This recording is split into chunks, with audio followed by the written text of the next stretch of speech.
آپ کو اہم خبر سے آگاہ کر رہے ہیں۔ سابق وزیر اعظم عمران خان کی الیکشن کمیشن سے نااہلی کے بعد ملک میں حالات کشیدگی کی جانب بڑھنے لگے۔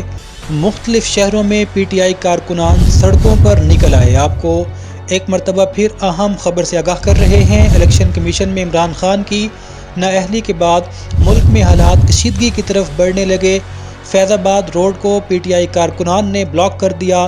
پولیس اور پی ٹی آئی کارکنان کے درمیان مختلف مقامات پر جھڑپوں کا سلسلہ بھی جاری ہے۔ اسلام آباد، راولپنڈی، لاہور، ملتان، اچ شریف، کراچی، سکھر سمیت ملک کے مختلف شہروں میں پی ٹی آئی کارکنان سابق وزیر اعظم عمران خان کی نااہلی کے فیصلے کے خلاف سڑکوں پر نکل آئے۔